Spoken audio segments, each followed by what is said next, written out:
three independent integrals. I don't want to mention this in the very beginning because you can only do this if this is a cube. In other words, you can only do this if these are all numbers. Okay? If these are containing functions, like the z simple or x simple or y simple, you cannot simply break them down. Okay? But if these are all intervals, okay, if these are all numbers, you can simply break it into the multiplication, the product of three single variable integrals. Okay? And then the evaluation is actually quite easy. This is equal to 2 pi. 0 to pi sine phi is always equal to 2. And this is just 3r cubed. You can immediately get what you are getting here. Okay, so you don't have to carry all the variables. Okay? But if you're not sure of whether you can break into a multiplication or not, just carry it over. Okay? Just carry it over. It's not that complicated. But if these are all numbers, you can break them. Okay? Questions? So next, I want to mention a couple of more examples in spherical coordinate system.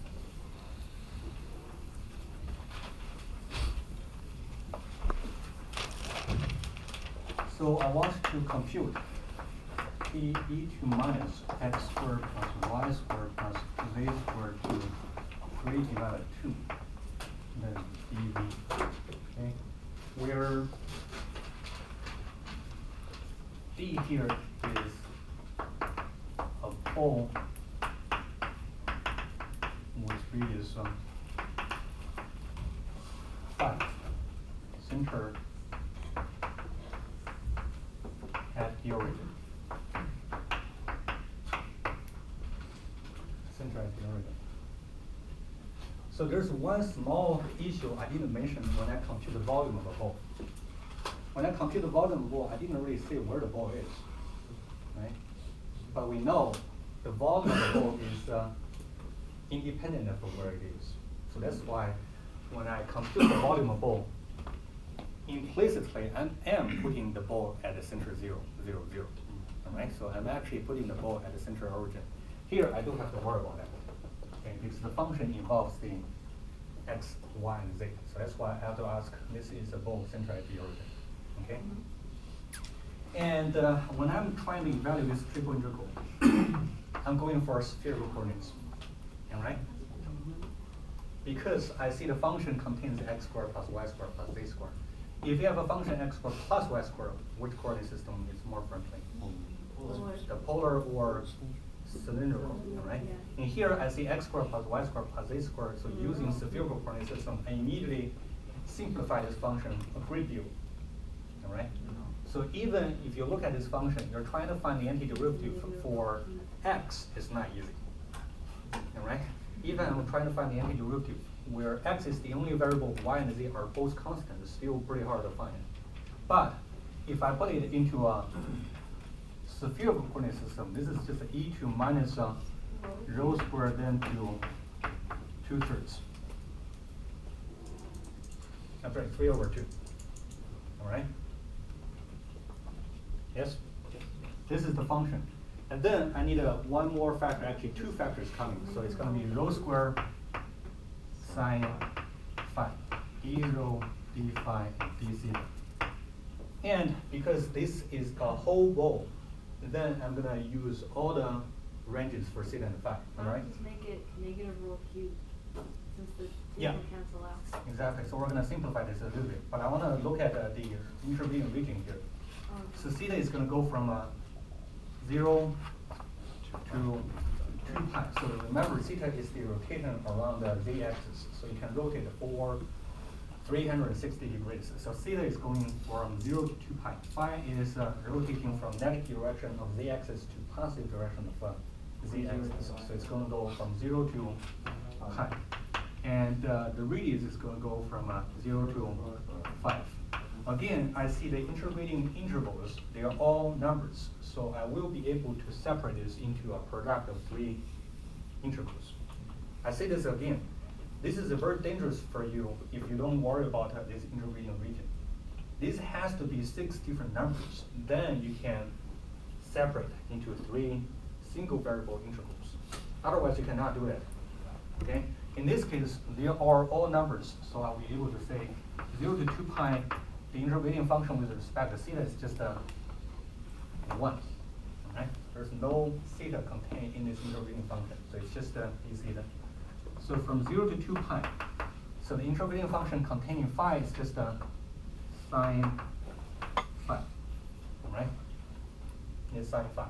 And the intermediate function with respect to rho is going to be e to minus rho squared, rho cubed, rho squared d rho.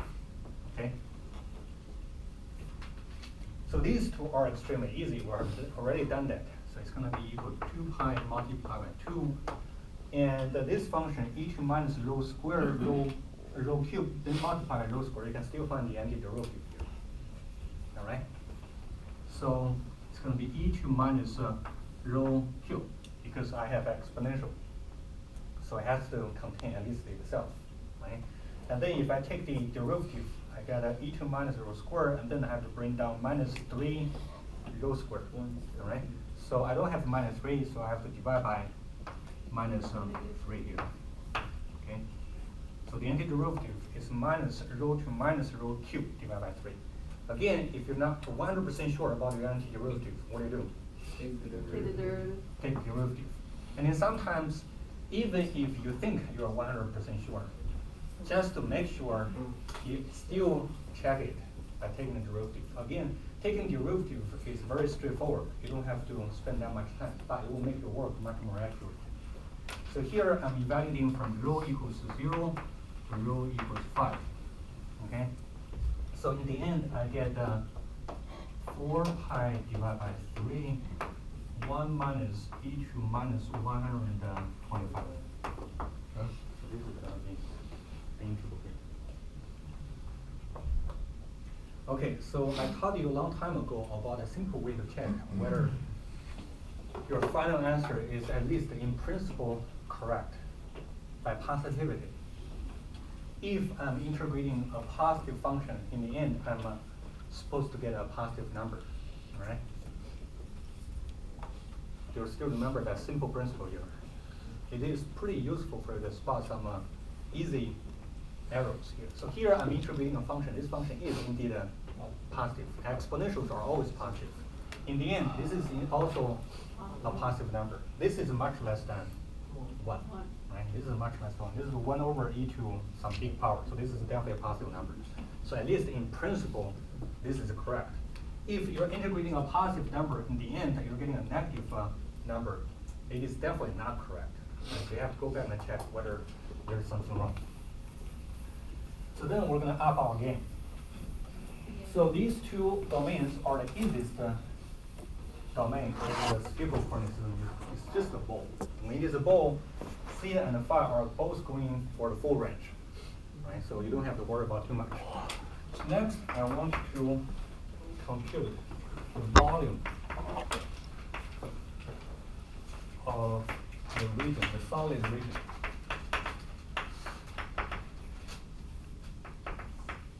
Which is outside of phi is equal to pi divided by 4. And inside, rho is equal to 4 cosine phi. Rho is equal to 4 cosine phi.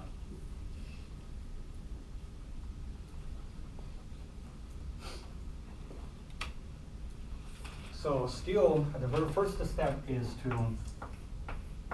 compute a triple integral.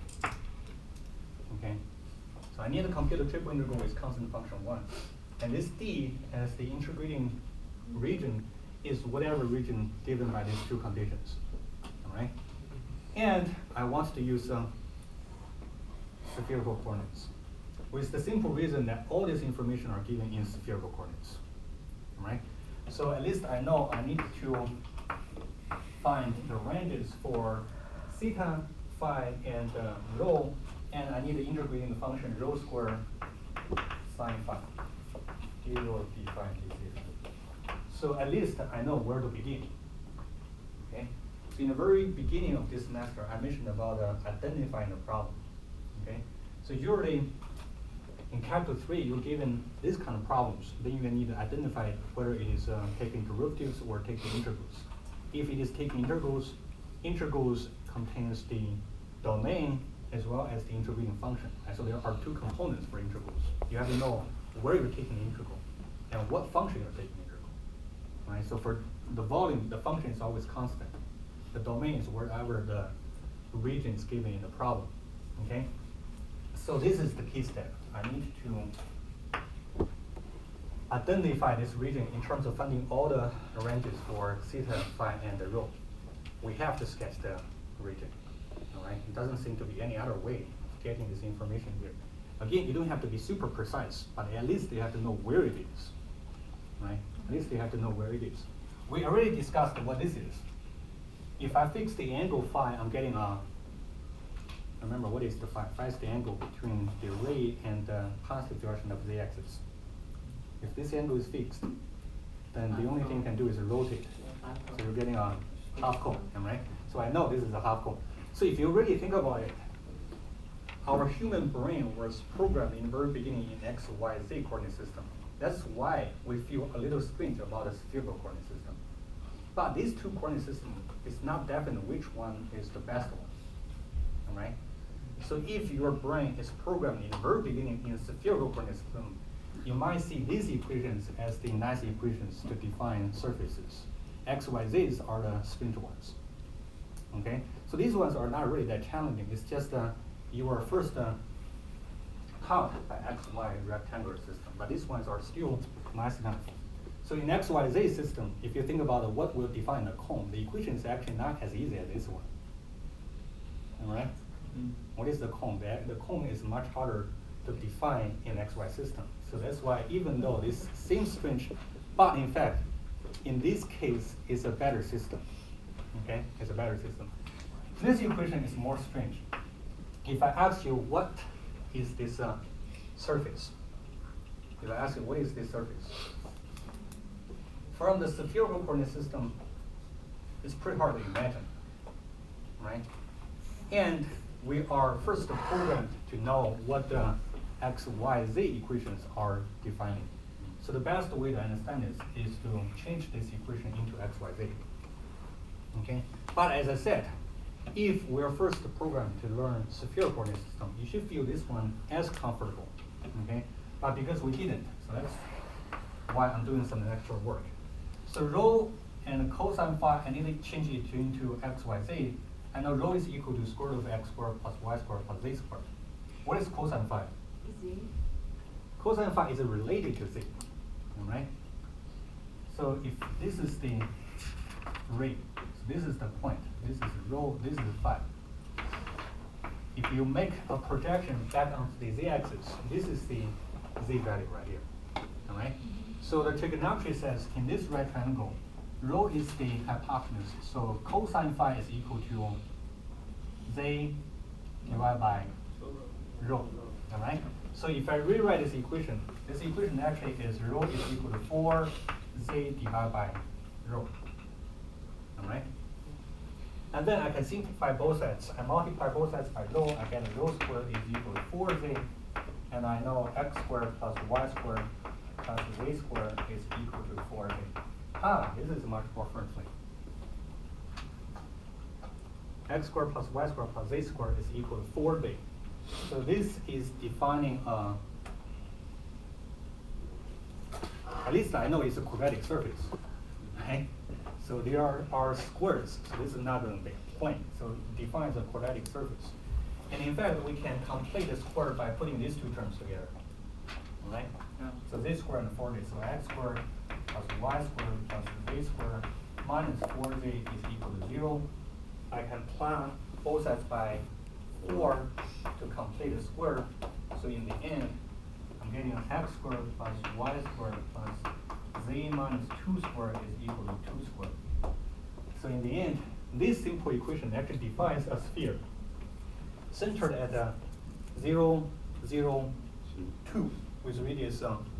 All right. So this equation in spherical coordinate system actually defines a sphere, which is pretty amazing. Right? So next, as long as I know there are cone and a sphere, I will be able to locate where this region is. So let's see.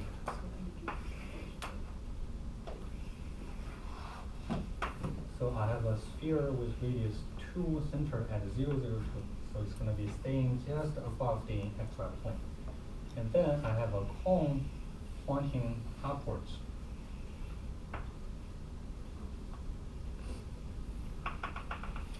Okay, so this is going to be the two surfaces. Both of them are quadratic surfaces. Okay, and then I have to see more carefully what this solid region is. This solid region is outside of the cone. Okay, inside of the sphere. Okay, so if it is outside of the cone, it has to be in this side. Right? If it is inside of the sphere, it's actually this whatever solid region is. All right? So if you switch the condition, you're getting a different solid region. For instance, if it is inside of the cone and inside of the sphere, I'm getting this ice cream, right? Which is what we discussed before. But here I'm asking the region which is outside of the cone. That's why I'm getting this, what do you call it? Any English words for this shape? No. Probably not.